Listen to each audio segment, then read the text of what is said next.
Good afternoon, ladies and gentlemen. It is my honor to welcome all of you to the 2014 State of the State Address. At this time, I would like to introduce some of our esteemed guests. First, please give a warm welcome to the Attorney General of the State of New York, the Honorable Eric Schneiderman.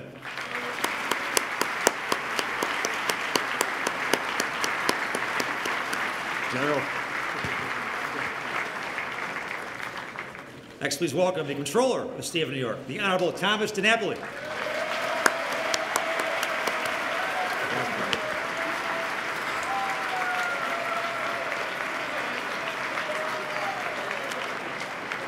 Next, please welcome the Minority Leader of the New York State Assembly, the Honorable Brian Cole.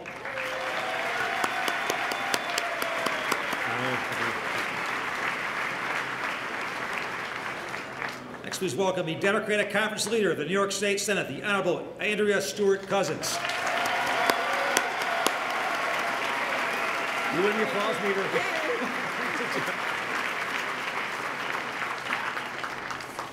Please now welcome the Speaker of the New York State Assembly, the Honorable Sheldon Silver. The greatest speaker in history. Next, please welcome the Majority Coalition Co-Leader and Co-President Pro Tem of the New York State Senate, the Honorable Jeffrey Klein.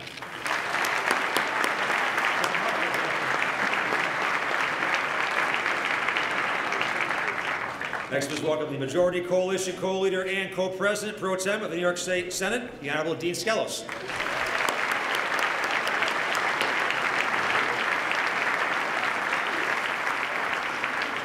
It is now my honor and privilege to welcome the great governor of the great state of New York, Governor Andrew Cuomo.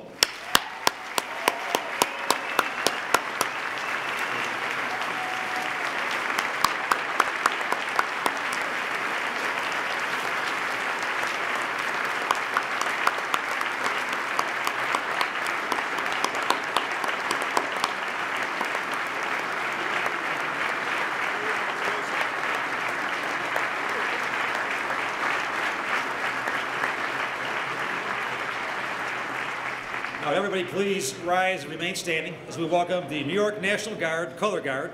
Major Denise Sherman will lead us all in a Pledge of Allegiance.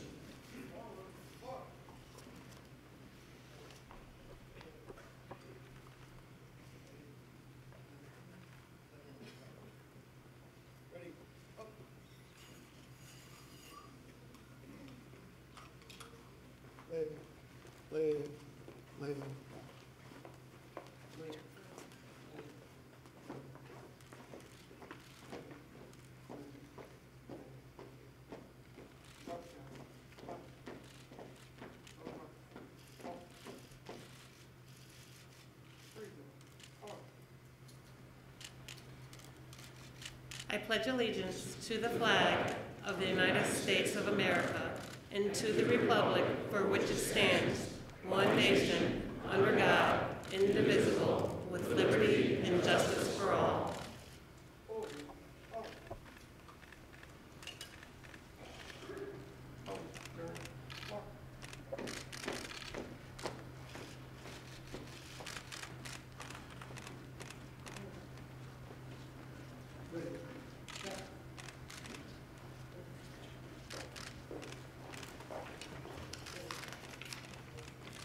Thank you. Please take your seats.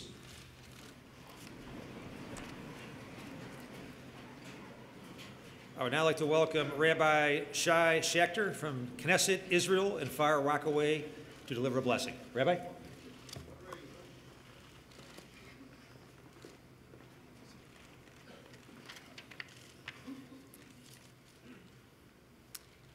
We gather today on this very special occasion to celebrate the completion of the year that has passed and welcome the new year to come. We appreciate the blessings that God has allowed us to help bring about, and as substantial as they may be, we feel as our job is never done. We join together to celebrate the successes and accomplishments of Governor Andrew Cuomo and thank him for all that he has invested and improved in our state, making it more just and equal one for all. We pray that God, the master and creator of the world, grant us the fortitude to raise the level of meaningful life for all in this state. I, along with so many others, thank God for giving us the strength to progress and rebuild after the devastating Hurricane Sandy just over 1 year ago.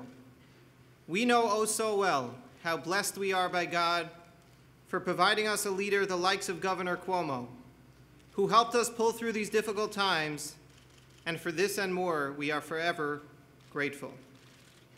I pray that he bestow wisdom upon the Honorable Governor Andrew Cuomo and the legislative leaders, enabling them to guide our state in a most outstandingly effective manner. May we all be blessed with a happy and healthy, industrious, and most productive new year. Thank you, and amen.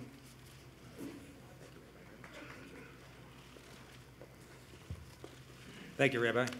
It's now my pleasure to introduce a member of the Assembly, the Honorable Kareem Kamara, Senior Pastor at the Abundant Life Church in Brooklyn, to deliver the invocation. Reverend?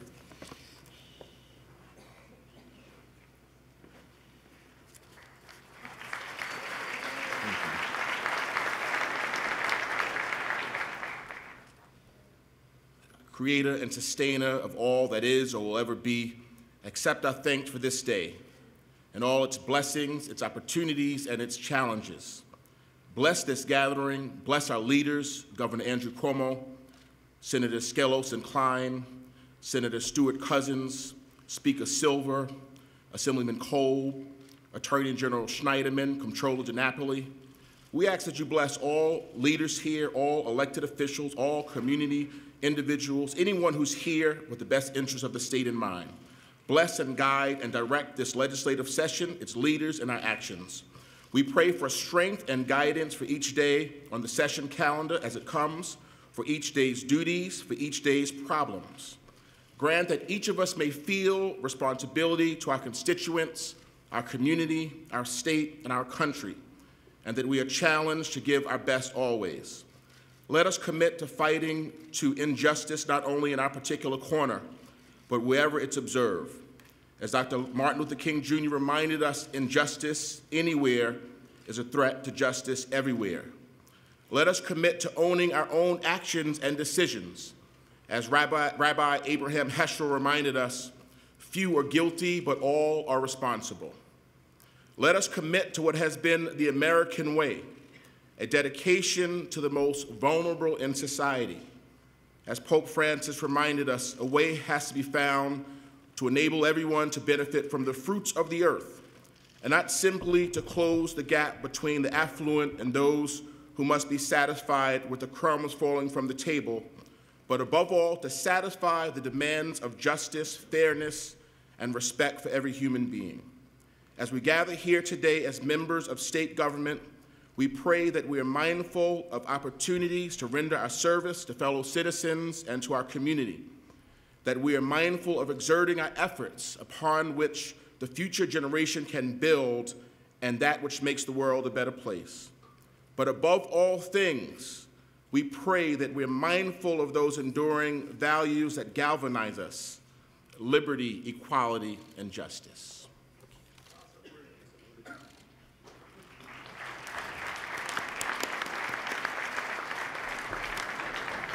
Thank you, Reverend.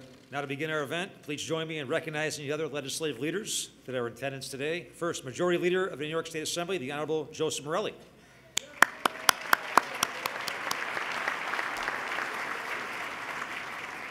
Majority Leader is the Assembly President. Lieutenant Governor Duffy, I'm pleased to report the Assembly is organized, ready to proceed with business.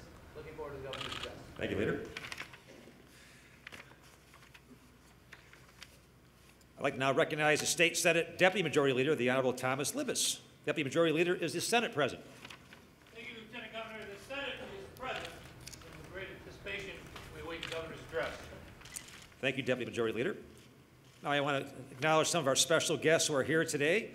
Please join me in acknowledging, first of all, the former statewide officials who are here with us today. First of all, please welcome former Governor of the State of New York, Governor David A. Paterson.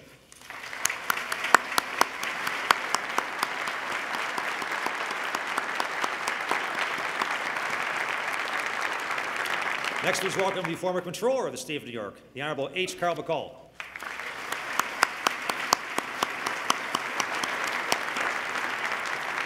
Today we're also honored to be joined by the U.S. Secretary of Housing and Urban Development, Secretary Sean Donovan.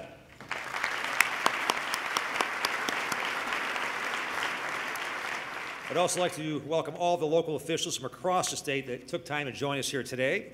We have some new members to our ranks. I would like to extend a warm welcome to 4 of our newly elected mayors across the state, starting out west. From my hometown, Mayor Lovely Warren of the City of Rochester.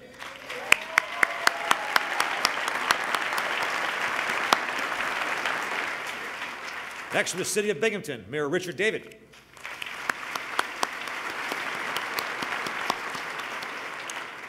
Our host today, the Mayor of the City of Albany, Mayor Catherine Sheehan.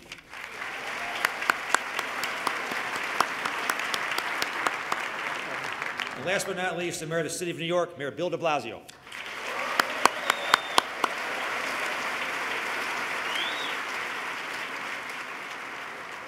We also are very proud to have 4 of our newly elected county executives today. County Executive Edwin Day of Rockland County.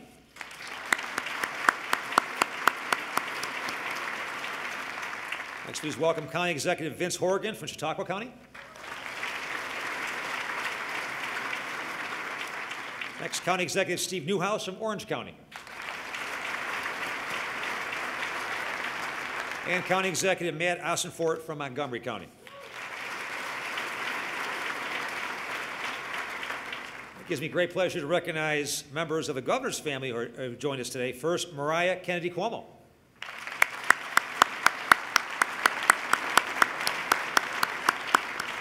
And also, please welcome Sandra Lee, who joined us today.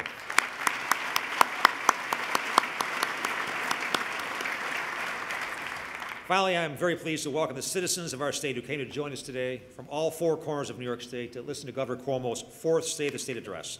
I want to thank you all for attending, for taking the time to come here. And those of you that faced very tough weather conditions, we especially thank you.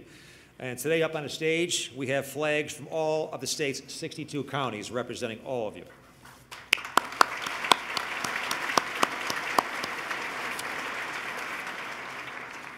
New York State has suffered 9 major natural disasters in the last 3 years. She has torn up roads in the North Country, washed away houses in the Catskills, flooded factories in the Southern Tier, and left millions of people in the dark in New York City and Long Island. Throughout it all, first responders from every corner of the state and from every level of government responded to the call of duty. These are men and women who run towards danger when every fiber in our bodies tells us to run the other way. Today, we are joined by 125 first responders who have courageously served our country and our state during all of these tragedies. On behalf of Governor Cuomo, I first want to thank each and every one of them for their great service to our state and country, and thank you for your bravery and your courage and all you've done for all of us. And I would ask them to please stand. I would also ask everybody in attendance if you join me in recognizing these incredibly brave individuals who have served us so well, led by General Murphy in the front row and 125 first responders. Please join me in a round of applause.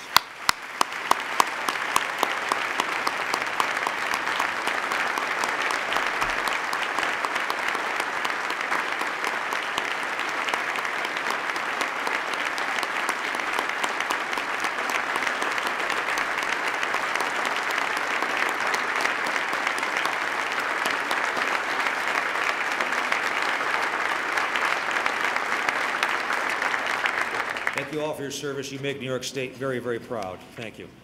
I'm now pleased to introduce Abby Albright, a 5th grade math teacher from the Cortland and Large City School District and one of our master teachers.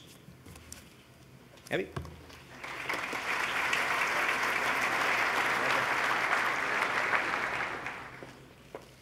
Hello. Thank you, Lieutenant Governor Duffy. It is an honor to have this opportunity to address my fellow New Yorkers. Ever since I was young, I wanted to be a teacher. Today, I teach 8th grade math at Cortland and Large City School District. Our job is to give young New Yorkers the best shot at a bright future. I look at my students and I see future CEOs, doctors, engineers, and even governors. The beauty of teaching is that you learn as much as you teach. New York State understands that concept and values that passion. Governor Cuomo announced the Master Teachers Program in last year's State of the State. Earlier this year, I was chosen to be a master teacher. Thanks to this program, the state gives me financial incentives for taking the time to learn with my fellow educators how we can all perform better in the classroom. This makes me a better teacher for all my students. Each one of the master teachers brings a unique perspective, but all of us share one simple passion: giving our students a great education. The Master Teacher Program is just one of the many initiatives the state has launched over the last 3 years to invest in and dramatically improve public education. From teacher evaluations to pre-K and community schools to billions of dollars in new funding, the state is investing more in our classrooms and students than ever before. I am a mother to 3 boys, 3 New York students who deserve nothing less than state-of-the-art and first-rate teachers.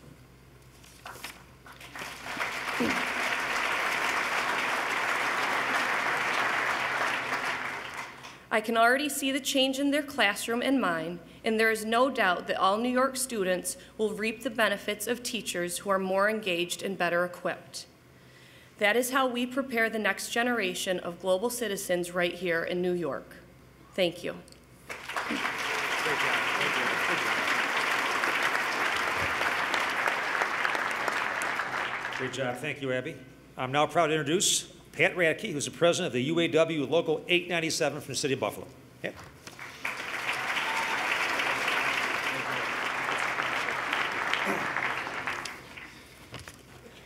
Thank you, Lieutenant Governor Duffy. It is an honor for the UAW, my membership, and myself to be here today. I have lived in New York and worked in New York for 43 years. I'm the proud president of UAW Local 897 in Hamburg. My family resides in Western New York. I raise my children along with my wife in Western New York. I love you, dear.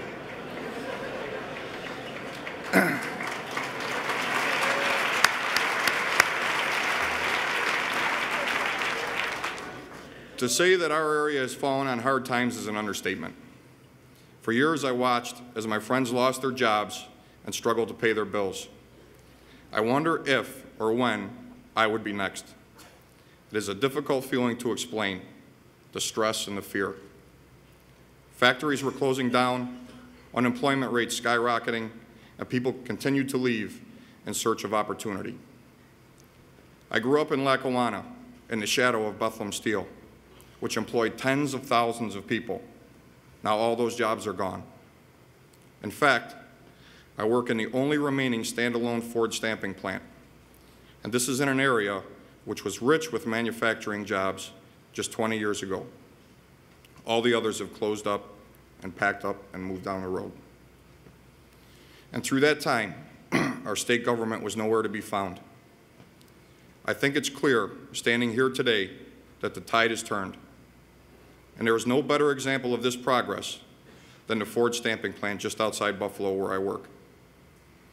About 6 weeks ago, the governor came into our plant to announce that Ford was going to invest $150 million in my facility, solidifying the factory's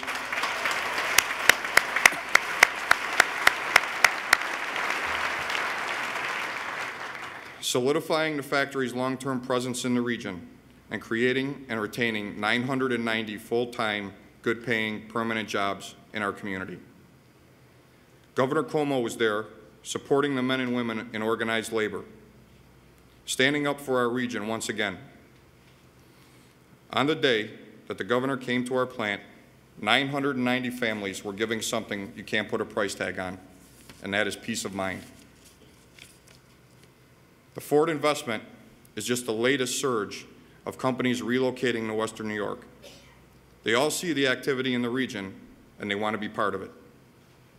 In what used to be a desolate, abandoned neighborhoods, you now see new businesses opening their doors, shovels in the ground, and more job opportunities than ever before. And people are moving back to Western New York because they know they can start a business, raise a family, and prosper. Even the site of the old Bethlehem Steel plant that I grew up next to is coming back to life.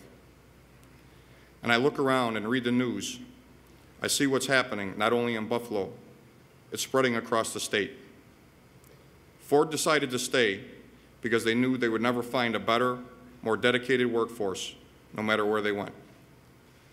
They decided to stay because, like so many other companies investing in New York, they got the support and the partnership they need from our state government.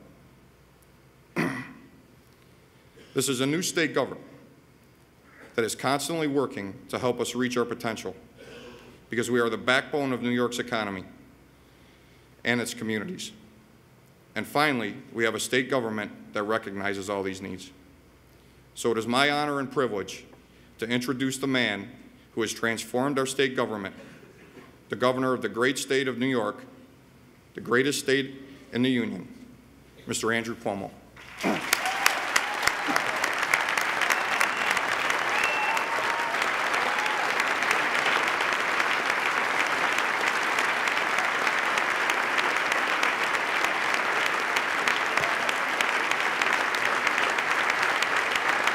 Thank you.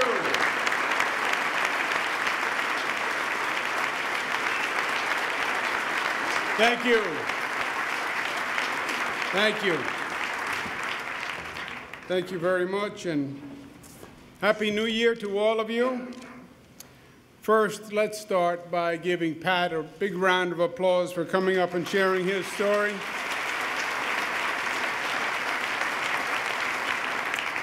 And Abby also, thank you very much, and thank you for what you do teaching our students. Let's give Abby a round of applause.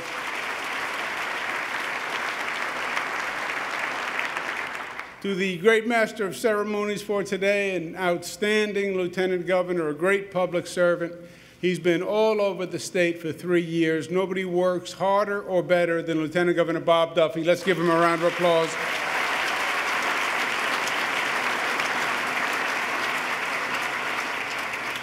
Our great controller, former member of the great New York State Legislature, Tom DiNapoli, pleasure to be with you.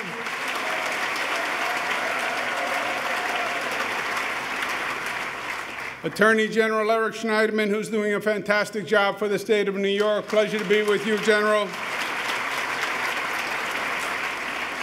They were introduced already, but I can't overemphasize the cooperation, the partnership of the legislative leaders. We've had a great 3 years. It wouldn't have happened if these individuals didn't do what they did individually and work together the way they did. And as a personal point of privilege, I want to thank them for the kindness that they've shown me. Senate Leader Dean Skelos, Speaker Sheldon Silver, Independent Leader Jeff Klein.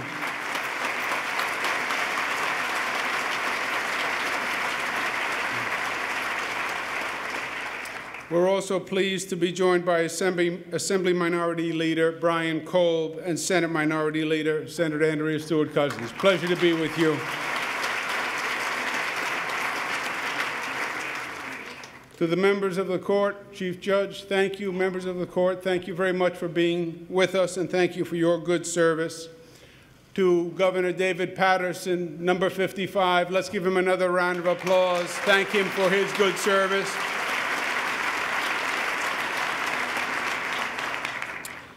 And again, Happy New Year to all of you. I think it's a year that is going to be a banner year for the state of New York, and that's what I'd like to speak to you about today, where we go in 2014. But there's an old saying that you don't really know where you're going until you know where you've been. And we should start this year with a look back when we first joined in this hall 3 years ago. The state of New York was in trouble. The New York State government was literally a joke at that time on late-night TV. It was about scandals, it was about indictments, it was about dysfunction. But even worse, this was not about a momentary lapse. These were fundamental structural problems that had been going on and growing for a long time and were now coming home to roost. It started with the simple fact that the state spent too much money. The state spent more money than the people in the state earned. And it did it not just for 1 or 2 years, but it literally did it for over 60 years.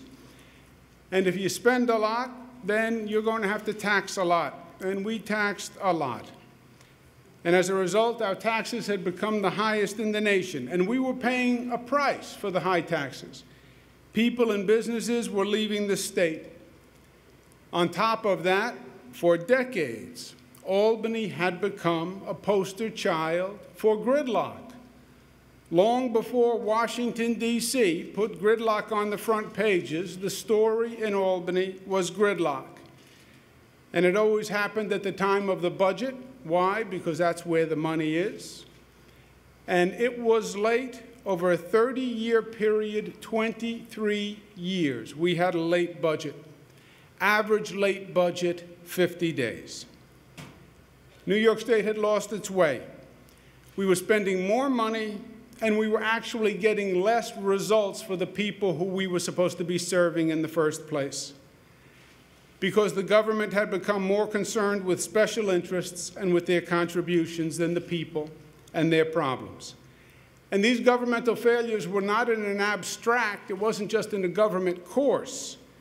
They had real negative effects, and the people of the state were suffering. 852,000 people unemployed, the largest number since the Great Depression. Property taxes the highest in the country. Upstate New York was in free fall. We were on the precipice of an abyss.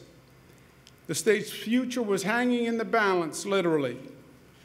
And the cynics and the naysayers said that we were too far gone, and there was no way we were going to turn the ship of state around. But we knew that fortune favors the bold, and that New Yorkers, if anyone, know how to beat the odds.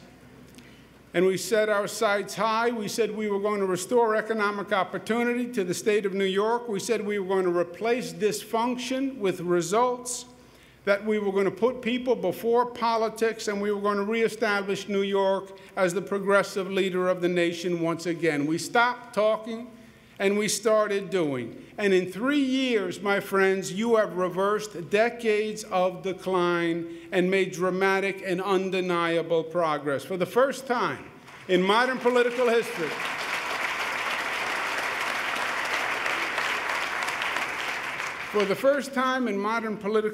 the state has real fiscal discipline. We've held spending to 2%.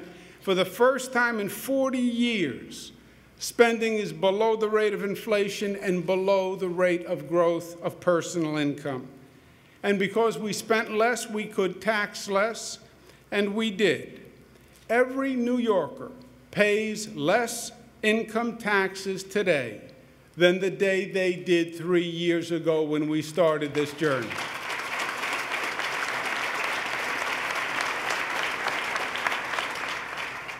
We now have the lowest middle-class tax rate in over 60 years. And we don't just have lower tax rates. We have a fairer tax code.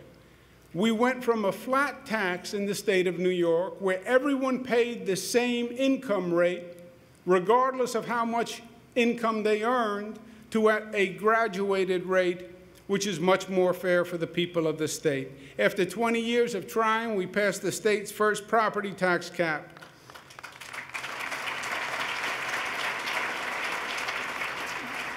And for the first time in 30 years, we broke the gridlock that had plagued Albany, and we passed 3 on-time budgets in a row.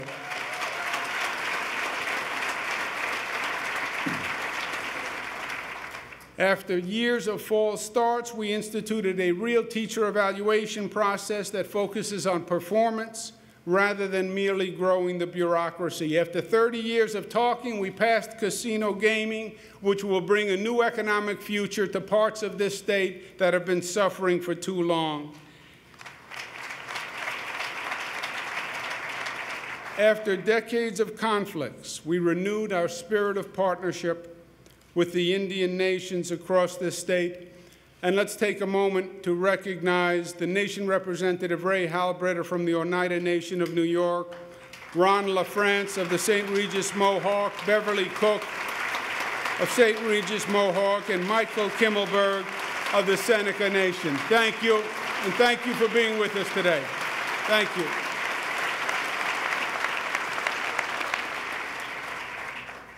We said we would make New York safer, and we did. We passed common sense gun reform with the New York SAFE Act. We established an all crimes DNA database. We enacted tough new texting while driving laws. We said we would make New York healthier, and we did. We provided health insurance to more than 265,000 New Yorkers through our health exchange, and it worked well.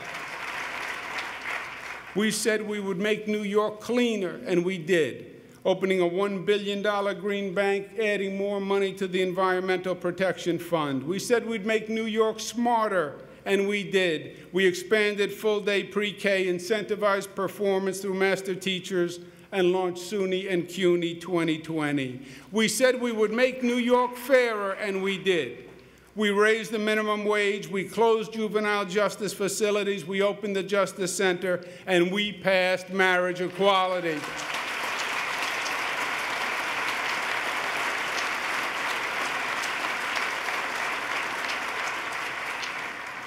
The proof is in the pudding, and the arrows are pointing up. We've added 380,000 new private sector jobs since 2010.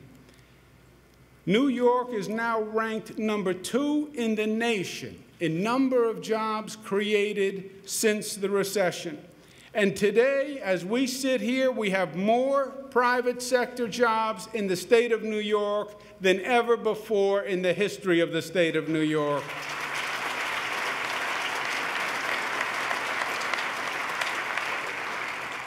Exports are up 15%. Our ratings are up from all 3 agencies at a time when the rating agencies are downgrading governments all across this country. All 3 rating agencies have a positive outlook for the state of New York. And because jobs and exports and our ratings are up, unemployment is down in every region of the state of New York.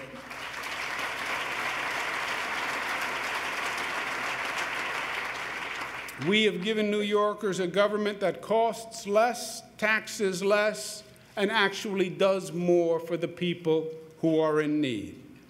The progress is not just in the numbers. You can feel it in every region in our state. In the lower Hudson, they'll talk about the new New York Bridge that is rising after 20 years of talking. In Utica, they'll talk to you about the new future of nanotechnology. Even the 2 regions of the state that needed the most help 3 years ago, Western New York and the North Country, they are different places in just 3 years. Western New York is in the midst of an exciting transition. The Republic Steel plant that closed in 1984, which was the symbol of the low point of Buffalo, today is the same site where Riverbend is rising, a new R&D clean energy plant that's going to provide hundreds of jobs in Buffalo.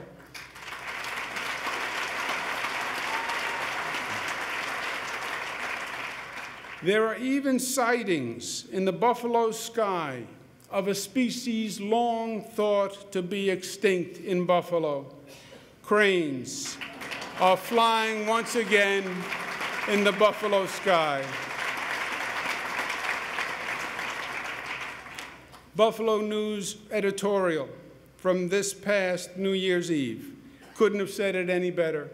In Buffalo, for decades, the norm has been a glum acceptance that we live in a second-rate city with a fourth-rate economy, and that there was nothing to do about it but moan. Over the course of a year or so, the pall has lifted. Western New Yorkers started to regain confidence in their city and the direction in which it was headed. It qualifies as the story of the year, maybe the story of the decade. Congratulations to Mayor Byron Brown. Congratulations to County Executive Poland Kars, to Howard Zemsky, to Satish Tripathi, who have done great work. In the North Country, it's the same thing. The North Country was long ignored by Albany. But there is a new economic life. The Trudeau Institute is an emerging world-class biotech hub. There's going to be a new hotel in Saranac Lake. Bombardier's state-of-the-art rail car facility in Plattsburgh is going great guns. The North Country has a new future. And let's give them a round of applause for their turnaround.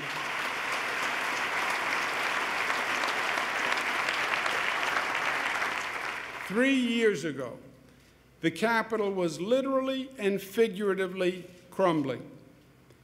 Today, it is shining brighter than it has in decades. You cut that ribbon on that new Capitol, and you should be proud. We did what we said we would do. And as elected officials, there's no statement that makes you prouder to say when you can look at the people of this state and say, we did what we said we would do. We changed the direction of this state for the better, and we have. Congratulations to all of you, and let's take a moment and recognize once again Senate Majority Coalition Leader Dean Skelos, Assembly Speaker Sheldon Silver, and Senate Leader Jeff Klein. Please stand, gentlemen, so we can give you a round of applause.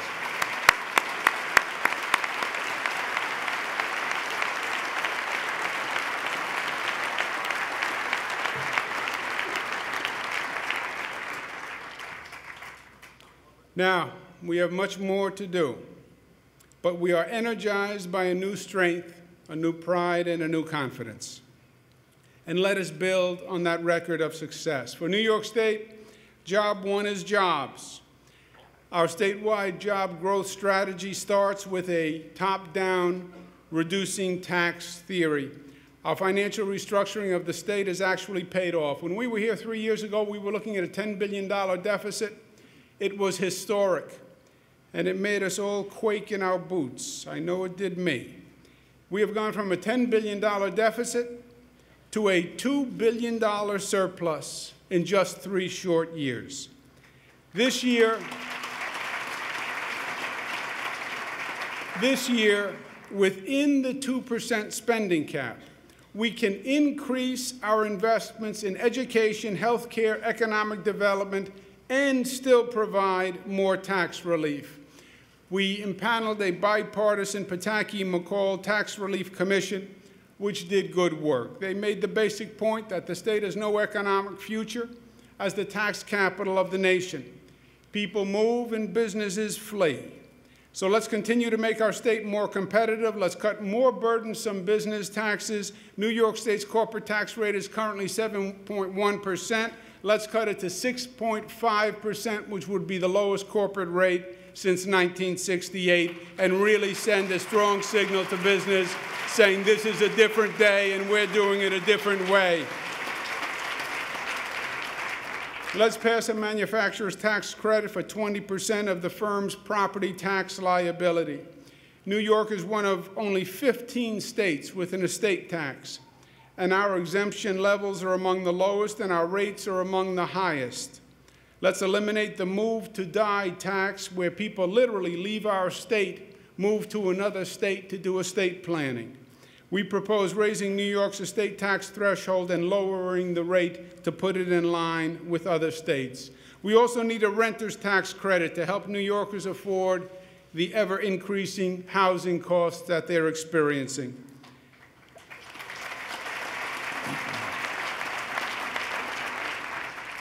And a circuit breaker, which is a property tax credit to help low and middle-income New Yorkers based on their ability to pay.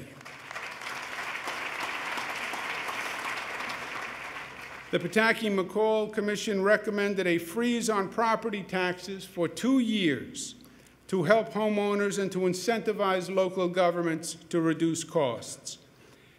A property tax freeze, but only if 2 important conditions. Year 1, the locality stays within the 2% cap, and in year 2, the locality takes concrete steps to reduce their costs through shared services and/or consolidation.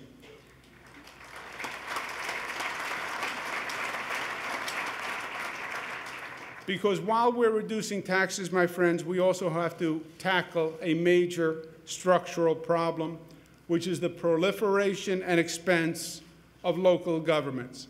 The main tax burden in New York State is not the income tax. It is the property tax. We raise about $40 billion per year from the income tax. We raise $50 billion from the property tax. And that is the tax that you'll hear New Yorkers complaining about from one end of this state to the other. As a matter of fact, no matter how you look at it, New Yorkers don't just pay a high property tax, they pay the highest property tax in the United States of America. Literally, the highest property tax in the country is in Westchester County in absolute dollars. When you look at by percentage of home value, the highest costs are in upstate New York, literally in the country. So why are our property taxes so high? Because we have too many local governments, and we've had them for too long. 10,500 local governments. These are towns, villages, fire district, water district, library, sewer district, one district, just to count the other districts in case you missed a district. We have a proliferation of government that is exceedingly expensive and costly. Now, the state has been very aggressive in trying to alleviate the burden from local governments. We've assumed more local costs than the state government has ever done in modern political history. We assumed a $1.2 billion cost of the Medicaid growth. We are funding $700 million in aid to localities. The Tier 6 pension reforms makes a major difference for local governments. We also offered local governments that are functionally insolvent financial assistance if they work with our financial restructuring board. When I was Attorney General, first of all, I looked much younger when I was Attorney General.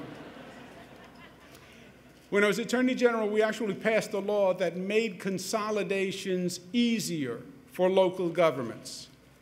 Since we passed that law, how many local governments have actually consolidated? Tom Libas gets it, 2. It's time to stop making excuses. It is time to start making progress.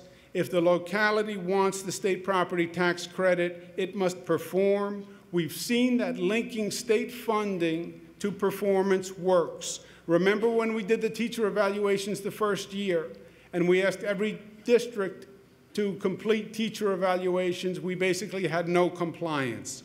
Year 2, we linked the teacher evaluation system with a 4% increase in education, and we had near unanimous approval. We believe linking the assistance to performance is going to make a difference. And there is a ray of hope, because there are local leaders who are stepping up to the plate. And I'd like to take a moment to recognize the great Onondaga County Executive Joni Mahoney and the Mayor of Syracuse, Stephanie Miner, who are working together.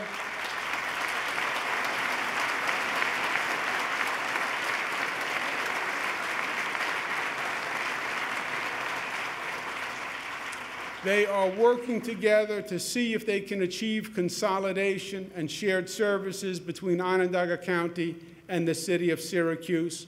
We wish them well, and we hope other leaders follow their example, because that's exactly the right course. Thank you very much, County Executive, and thank you, Mayor.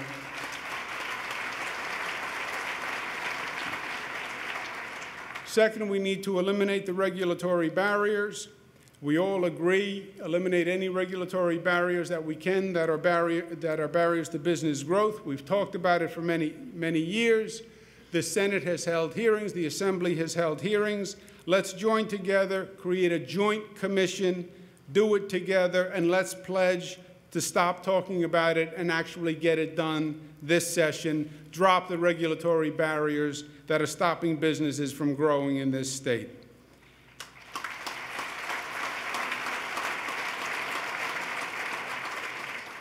Third, we have to rebuild our infrastructure, because we need a 21st century infrastructure to build on.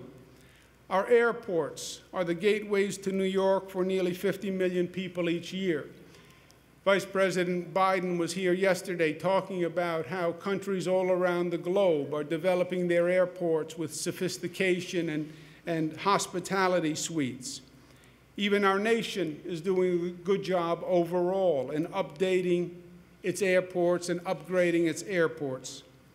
Unfortunately, state of New York has fallen behind. LaGuardia Airport is ranked as the worst airport in America, believe it or not. That is a disgrace, my friends, and it is unacceptable, and it's going to change. We need to modernize JFK and LaGuardia.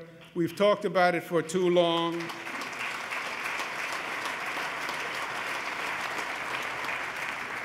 We will assume management responsibility from the Port Authority for construction at JFK and LaGuardia airports. We'll do what we did with the Tappan Zee Bridge. We're going to step in, stop talking about it, get the government to work, and we're going to redevelop those airports the way they should have been redeveloped many, many years ago, and make us proud of that gateway once again.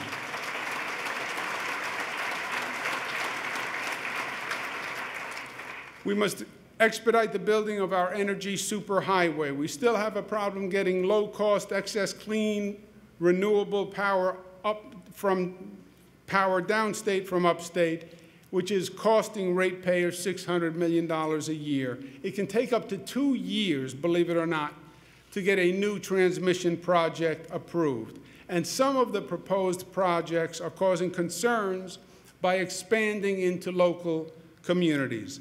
Let's incentivize smart projects that locate within state-owned or existing transmission right-of-ways so they're not interfering or spreading into local communities. And let's offer those smart projects an expedited approval process that will cut the time from 2 years to 10 months if they do it smart. It's a win-win for Upstate, which needs the economic growth, and it's ratepayer savings for downstate New York.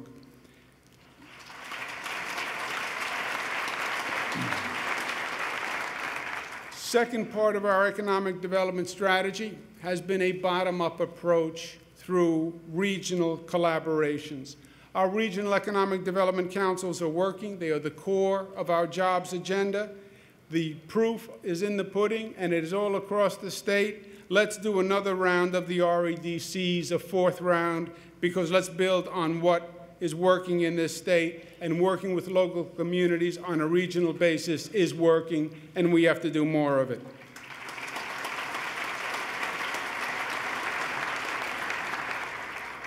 Last year, we launched Startup New York. There's nothing like it in this country. It makes New York the least expensive place in the United States to locate a business. It took our reputation of high taxes and anti-business and flipped it 180 degrees with passing just one program. Businesses nationwide are already expressing interest in Startup New York. We want to take it to the next step, and let's start to globally market Startup New York, because I believe we can literally have companies coming from overseas to this state because of the Startup New York program, and if we market it, that will happen. We want to hold an international conference at the Javits Center to introduce executives from overseas to the Startup New York and all the assets and beauty that this state has to offer. I also want to recognize at this time Mr. John Mack, who's the former CEO and chairman of the board at Morgan Stanley. He is a great financial mind. He's a leader in the business community, and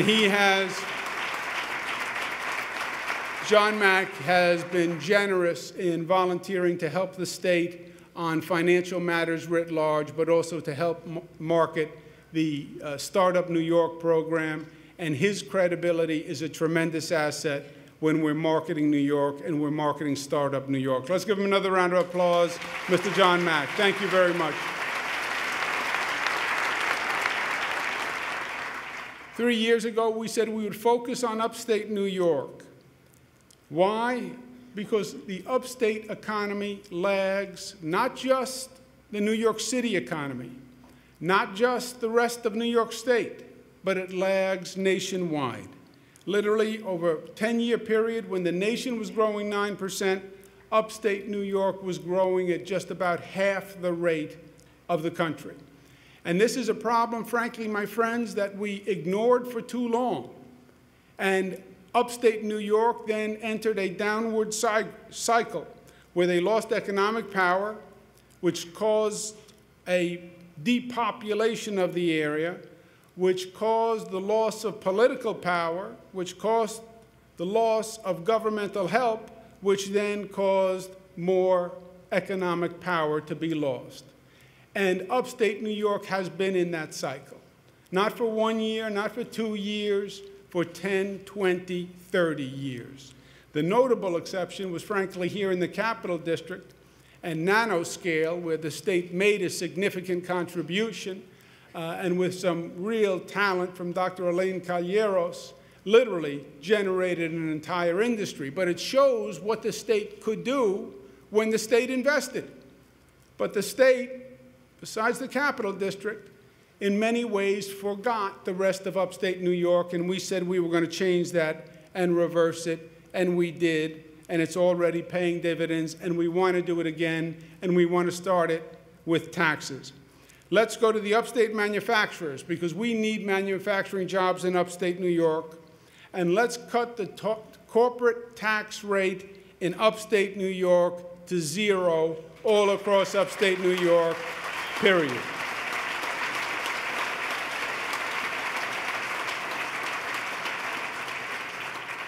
Why? Because you can't beat 0, my friends, and it is a competition. We've taken our tourism efforts to a new level. So far, we invested $40 million in our marketing campaign, and our investment is paying off. Tourism spending is up year to year $4 billion, believe it or not. It's twice the national rate of growth.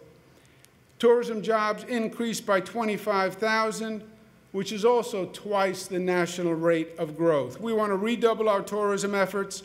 We need the activity upstate New York, and with upstate New York, seeing is believing. If they visit again. If they visit, they enjoy it. It's just a matter of exposure, because once they come, they're hooked.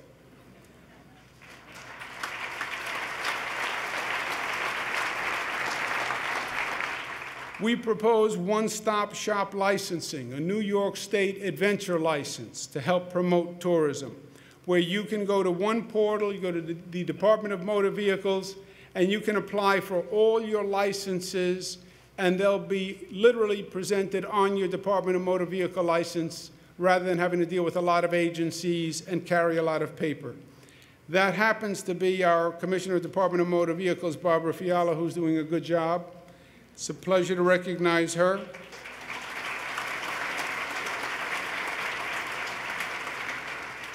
I did not know that Barbara was a trapper and a muzzle loader, however, but even better. Let's give her another round of applause, because she's a trapper and a muzzle loader.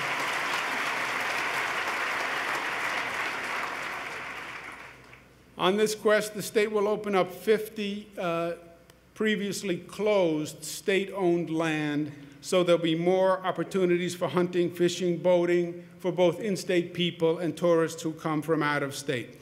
We're going to launch a whole new signage campaign on our roads, promoting the assets of New York, organized into 3 campaigns: the Path Through History campaign, the I Love New York attraction campaign, and the Taste of New York food and beverages. You'll see these signs on the roads literally over the next few days.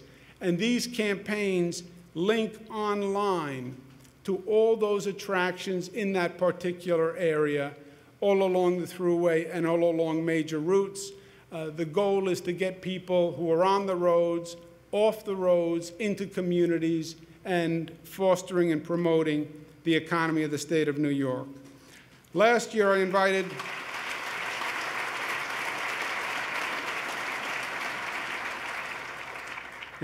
invited some of you to participate in the Adirondack Challenge at this speech at this time. Most of you accepted the challenge. We had the new guys who came proudly. We had the tough guys who came. We had Butch Cassidy and the Sundance Kid, who actually made a guest appearance. We had the Thelma and Louise's raft, which was a highly competitive one. We had the Odd Couple raft.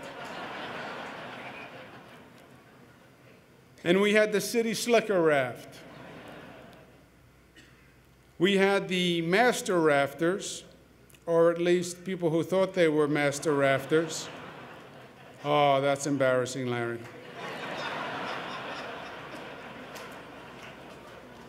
But two important people were missing.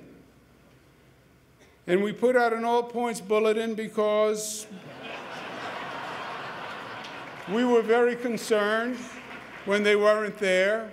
We expected them to be there. We were hoping that they would be there. We were sure they were there. And therefore, when they weren't there, we were very concerned and did what we were expected to do. We were later happy when we found out at least they were okay. In a new spirit of bipartisanship and cooperation, taking it to new heights, Speaker Sheldon Silver and Senate Leader Dean Skelos.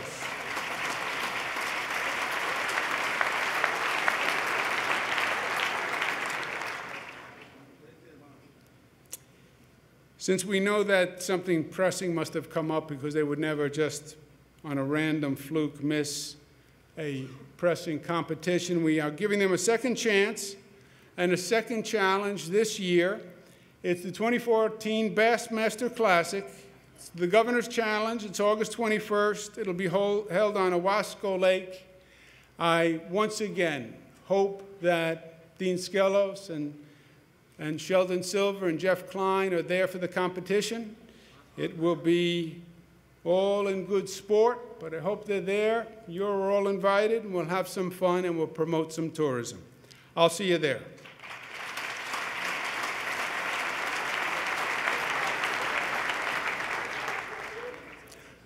Our casino plan is already generating great interest. We said we believed it would, and it is. Our challenge now is to make casinos a reality, make it happen fast, and make it happen correctly. Our current plan is March 2014 for the RFP to go out. Bids come back in June, and we hope to make the selections in early fall. The casinos are going to be run by the Gaming Commission. And the chairman of the Gaming Commission, which is an appointment by me, is going to be Mr. Mark Guerin, who is the president of Hobart and William Smith Colleges. He is a great academic. He's former director of the Peace Corps. He's a model of civic engagement. He's done a great job at the university, and it's a pleasure to have him, and we thank him for taking the time to take on this important obligation. Mr. Mark Guerin, thank you very much.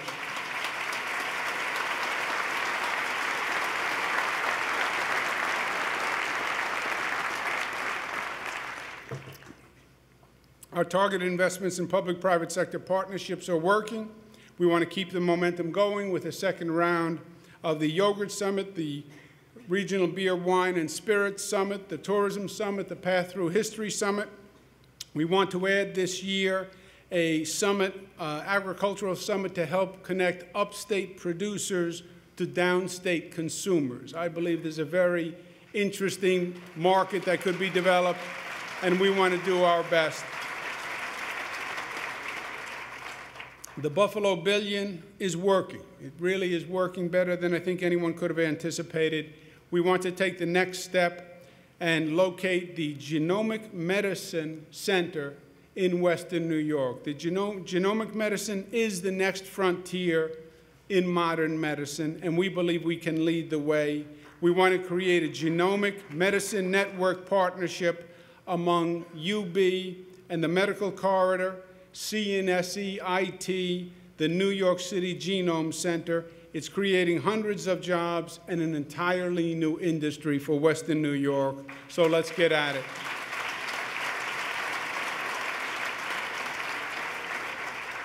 In the North Country, the proposed Route 98 could reduce travel time and speed up commerce. Let's see if we can make it a reality. We've been talking about it for years. Let's get DOT to undertake a study and see if we can make this project happen. That's our focus on upstate New York. You can see it's comprehensive, from tax credits to tourism to casinos to targeted investments to Buffalo and Route 98. It's been an important priority. It's paying dividends, and we're going to keep it going. But whether it's upstate or downstate, the best long-term economic development strategy is to have the best education system in the world, period. And that's our focus. We are in the midst of an education reinvention, replacing a 1950s bureaucracy with a 2020 performance organization. We formed the New York Education Reform Commission, headed by Chairman Dick Parsons. They have done extraordinary work. They've called for full-day pre-K, extending school days, and for performance pay. The next step now in our journey is to reinvent our classrooms with new technology. We must transform our classrooms from the classrooms of yesterday to the classrooms of tomorrow. Experts said that technology would be the great equalizer. They said that the information superhighway would be a democratizer of education. And that's correct, and they are right, if you are on the information superhighway. But if you're not on the information superhighway, it could leave you behind at 100 miles per hour. And there are great disparities in education.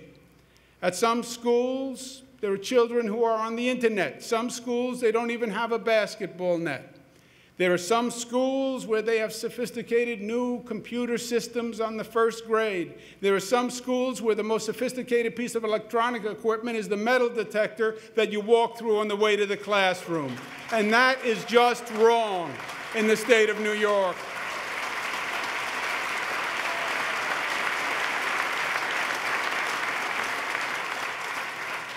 We can do better, we must do better, we will do better. Let's invest in the future. Let's reimagine our classrooms for the next generation. Let's have the smartest classrooms in the nation, because our children deserve nothing less than the best.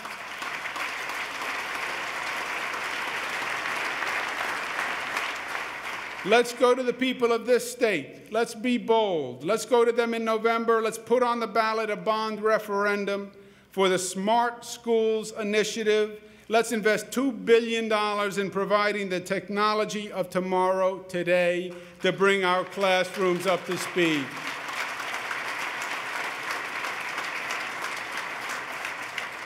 What does new technology mean? It means every child learns at his or her own pace. Students get the skills they need to succeed in the 21st century economy, access to advanced courses. Parents and teachers can communicate, and teachers can access the assistance and training they need. It's not going to be about growing the bureaucracy. It's going to be about helping students. It's going to be used for equipment such as laptops, desktops, tablets, infrastructure upgrades, high-speed broadband. There'll be strict eligibility on the use of funds, and each district must submit a technology plan for approval by the state. And while we remake our classrooms for tomorrow, we must get young minds engaged as early as possible. In 2013, in the State of the State, we called for expanded full-day pre-K. The Assembly has long championed the same. It's time for New York State to have universal full-day pre-K statewide.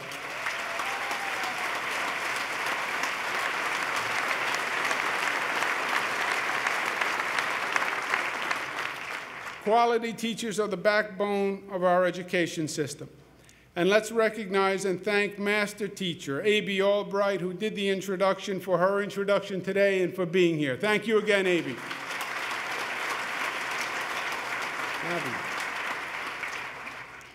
We're going to continue the transformation of our system and reward performance by creating a Teacher Excellence Fund. It's going to be the first statewide teacher performance bonus program that actually rewards performance for teachers and incentivizes teachers who perform well. Teachers who are rated highly effective on their evaluations, which is the highest statewide rank, would be eligible to receive $20,000 as a bonus in performance pay, which is on average 27% of their salaries. You want teachers who can perform and who do perform, then incentivize performance with a performance bonus and pay them like the professionals they are.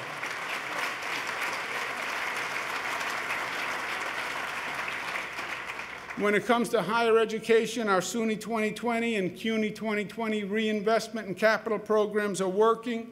We want to continue them for a second round. The future of the economy is in STEM jobs. We should be incentivizing our education system to fill those openings. We want to provide to the top 10% of high school graduates full scholarships to any SUNY or CUNY school if they pursue a math or science career and agree to work in the state of New York for 5 years.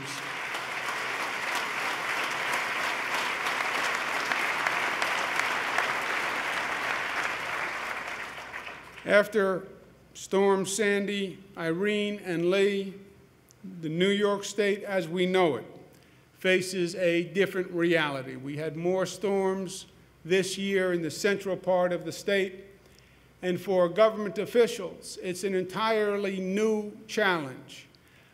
County executives, governors, mayors were accustomed to dealing with the matters of cities and states, but this really is a challenge that no one can be fully prepared for. Luckily, we have extraordinary elected officials in the state of New York, and we have extraordinary county executives who I've had the pleasure to work with through these storms. And I'd like to, at this time, recognize Suffolk County Executive Steve Bellone, Nassau County Executive Ed Mangano, Oneida County Executive Anthony Precenti, for really working above and beyond the call of duty and doing extraordinary work for the people of their county. Thank you. Thank you, gentlemen.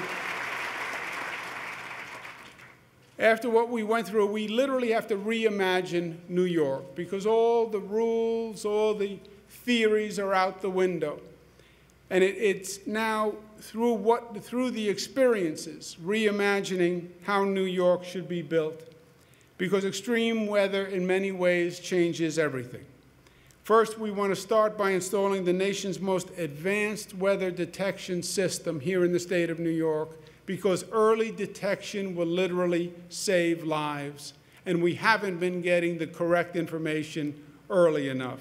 And the state will embark on putting in the most sophisticated weather detection device ever installed by a state. We're going to establish the nation's first college on emergency preparedness and homeland security.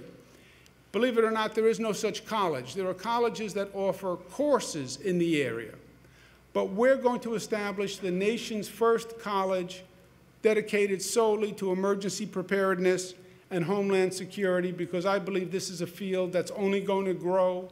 Unfortunately, it's only going to get worse. And we want this college right here in the state of New York training our people and training others from around the country. We've recruited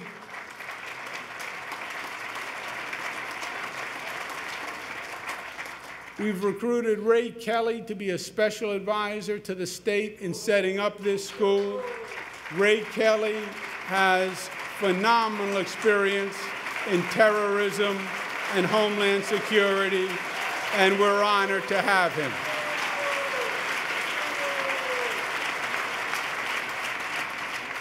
We'll create a citizen responder corps to train our own citizens. We want to train 100,000 citizens in the state of New York by year's end, so people know how to provide services in their own home, for their own family, and then they can be helpful on their own block and on their own community. We have to totally harden our transit system.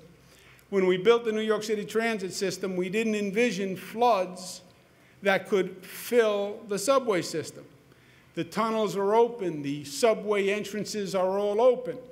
And in a situation like Sandy, that just created tremendous flooding. We now have to reimagine a subway system where you can close all those openings. And we're going through that with a $5 billion massive plan. That picture is of an experimental inflatable plug that is inflated to plug a subway tunnel to keep the water out. We will open a new spur for Metro North Railroad to provide more resiliency and direct access to Penn Station, which will also at the same time build 4 new stations to bring transit options to the Bronx.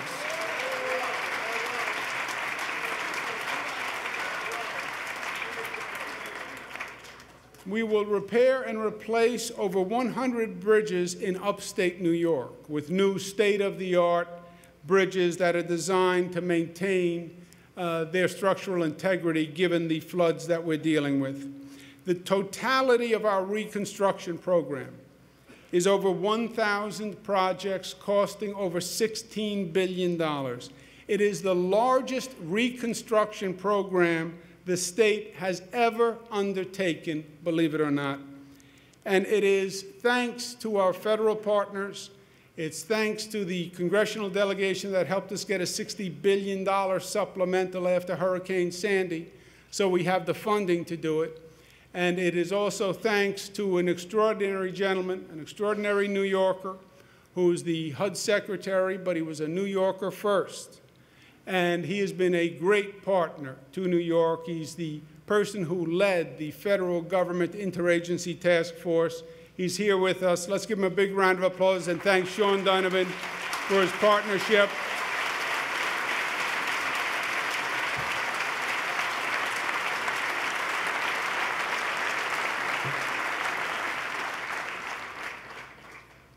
But, my friends, even with all that, we still have more to do.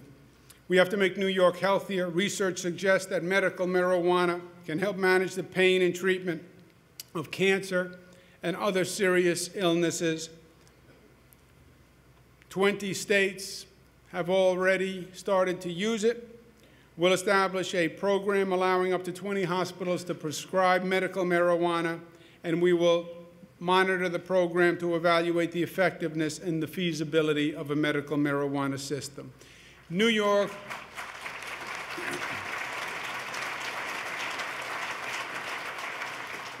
also means justice for all.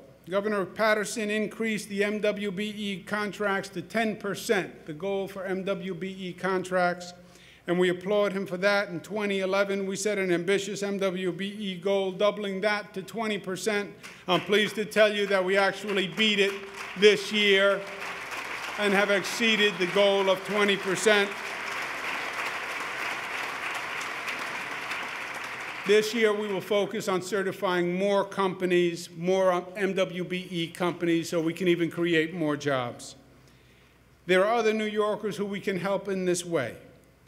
Disabled veterans showed us their loyalty. We must show them our loyalty. Let's set a goal of 5% in awarding of state contracts to disabled veterans, own small businesses.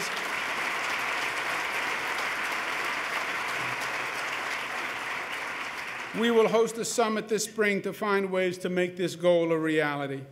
Our New York Youth Works program that we started last year has helped 13 inner-city youth find work. Unfortunately, the unemployment rate is still 40% for inner-city youth. There is still more to do. We want to extend the New York Works program, extend the length of the tax credits to businesses to create more jobs, and provide job training through a job linkage program. Let's get these young people working. Let's get them a future.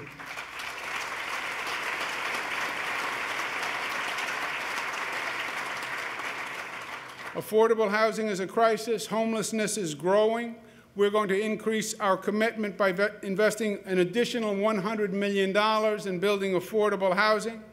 This country set in 1949 as a goal a decent home and a suitable living environment for every American family. That was 1949.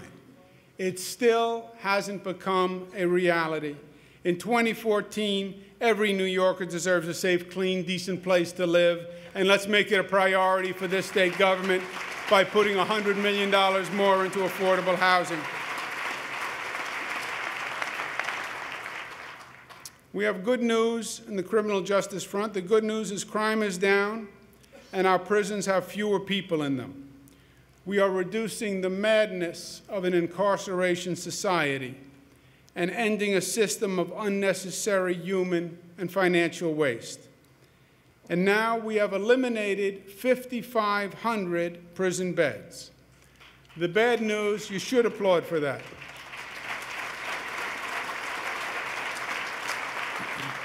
The bad news is there's a revolving door where 40% of the people who are released from prison wind up back in prison.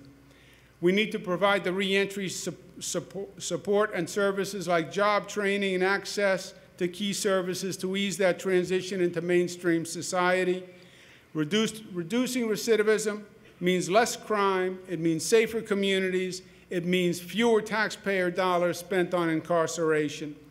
Let's stop the revolving door once and for all. Let's create a reentry council that brings together all the state resources and coordinates them so we make those transitions effective and lasting.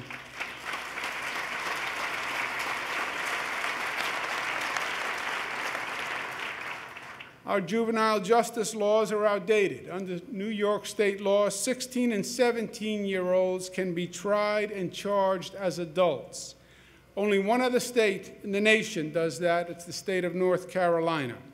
It's not right. It's not fair. We must raise the age. Let's form a commission on youth, public safety, and justice, and let's get it done this year.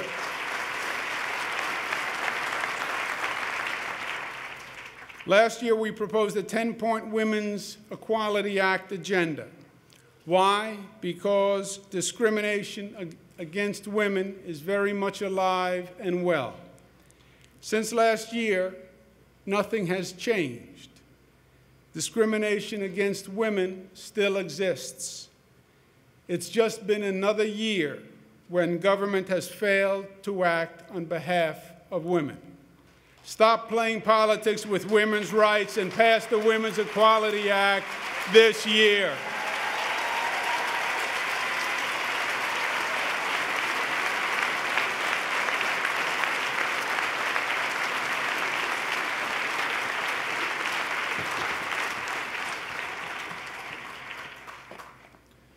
$47,000 drivers with 3 or more drunk driving convictions are still on the road.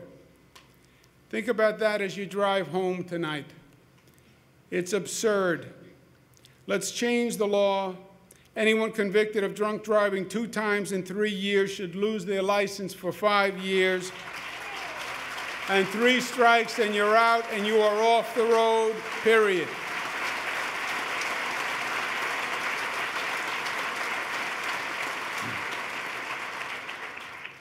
There's an old Italian expression, we grow too soon old and too late smart. For young drivers, a cell phone can be more dangerous than a bottle of alcohol. For teen drivers, texting while driving creates more fatal accidents than drinking while driving, believe it or not. 77% of young adults say that they can text and drive safely. They're wrong.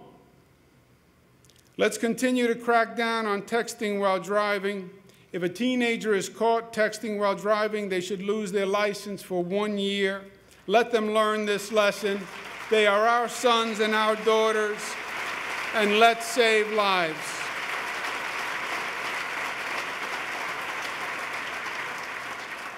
I'd like to, at this time, recognize Ben Lieberman and his family. Ben and his family lost Evan, a 19-year-old who was killed in a car accident when the other person was texting and driving. They have taken that pain and turned it into a positive by being ferocious advocates to change these laws and inform teens. He's been advocating all across the state and the country. Let's give Ben Lieberman a round of applause.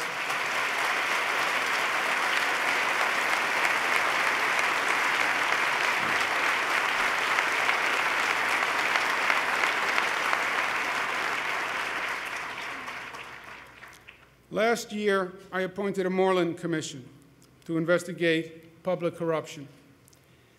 There's a disagreement about the need for more ethics reform. I understand that. The argument by some members of the legislature is that we created J-COPE and that should solve the problem. But there's been a string of bad acts almost on a daily basis. Open up the newspaper, even today, and you see more and more stories of individual legislators who have done bad acts. And it reflects poorly on all of us because people don't distinguish. It's an assemblyman, it's a senator, it's a Democrat, it's a Republican. It's just a politician. And it's just a state politician who works in state government. That's all they hear and that's all they know. And it reflects on all of us. So, well, I didn't do it, it's not my problem.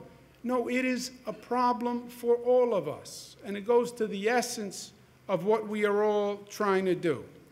Ethics reform is an acknowledgement of the problem and an acknowledgement that we need to fix the system. Ethics reform says to the people of this state, yes, I saw the news articles too, and it bothers me, and I'm troubled by it. And we're going to pass ethics reform because we're going to change the system because we understand your concern that there seems to be a pattern of these repeated instances of bad acts. That's what ethics reform is. That's why I was arguing for ethics reform last year. And that's why I'm arguing for ethics reform this year. I propose a new anti-bribery and corruption laws, public financing of elections, independent enforcement at the Board of Elections, and disclosure of outside clients with business before the state.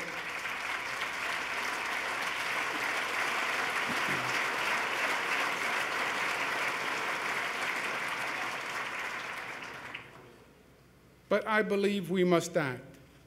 Why? Because when government has the public trust, government has the capacity to do good work.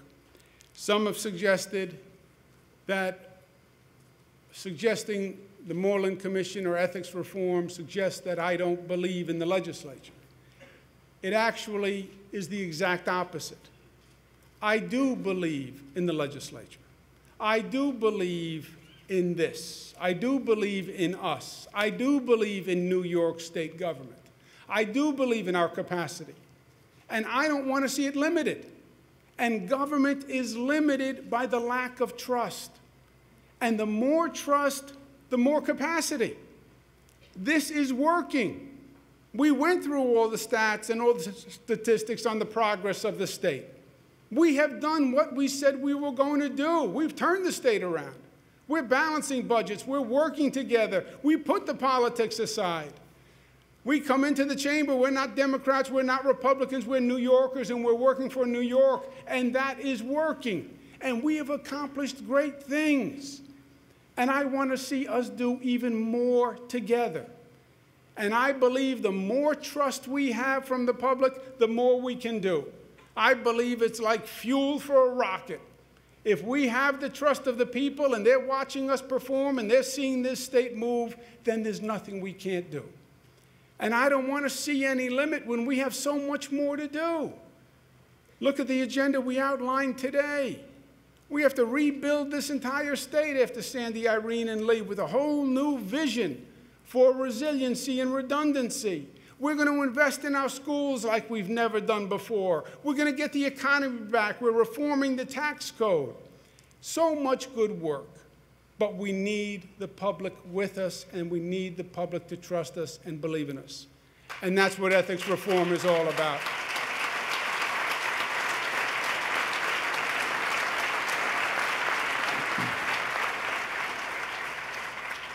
And my last point is this. A few weeks ago, I found a situation that I actually found quite disturbing. And there was an article in the newspaper about a high school in Pine Bush, New York. And the article said that a group of parents, a group of Jewish parents, were bringing a lawsuit against the school because their children had been victims of anti-Semitism. Swastikas drawn in the school, anti-Semitic remarks, throwing money at kids and making ugly, crude statements. This is in a high school. But really troubling actions and situations. I read the article and I called the state education department, and no one had heard about it. I called the Division for Human Rights, and they hadn't heard about it. I called the state police, and they hadn't heard about it. This is despite the fact that when the news article was written, the lawsuit had been filed a year before, federal lawsuit filed a year before, and the complaints had gone on for 5 years, and no one knew about it. I want to propose a very simple law that gets to the heart of who we are. If a school official in the state of New York is aware of a pattern of racial or religious discrimination or harassment, that state official is under an affirmative duty to notify the state education department and the police, or that state official is no longer a state official, because that's not who we are and that's not how we perform.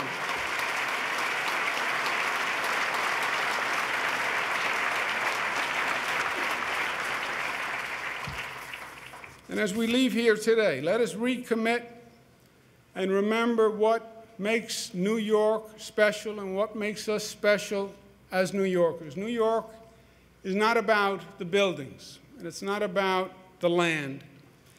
What makes New York so special is the people, and it's how we treat each other, and it's what we have here, and it's what we have here. It's how we feel, and it's what we believe. And it's the premise that made this state the great state it was in the first place. And it's why the Pine Bush situation is so troubling to me, because this state made a very loud and clear statement. This state said to the entire world, we are open for business, and we welcome everyone here to this great state of New York. That is the Statue of Liberty in the harbor. Come one, come all. We don't care the color of your skin. We don't care your religion. We don't care how much money you have in your pocket. You come to New York, and we will welcome you, and we will work with you, and we will invite you into the family of New York.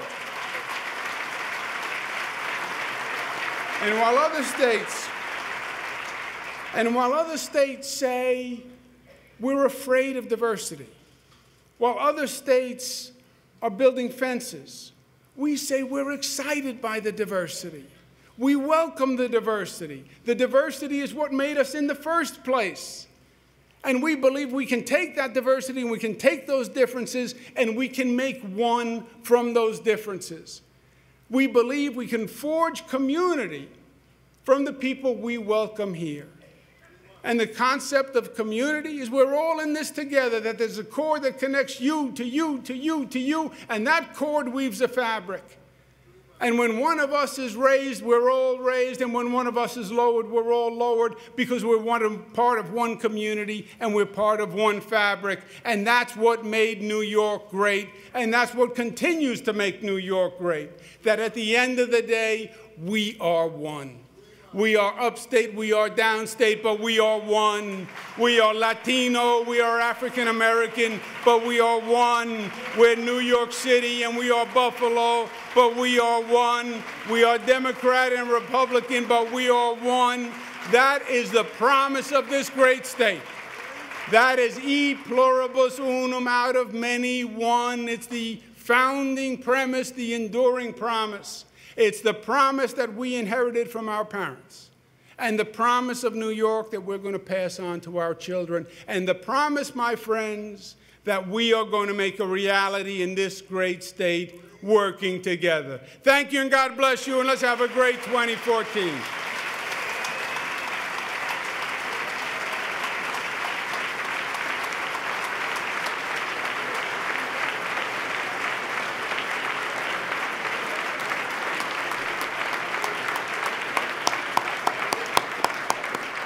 Ladies and gentlemen, that concludes the Governor's 2014 State of the State Address. Thank you so much for coming. Have a great year.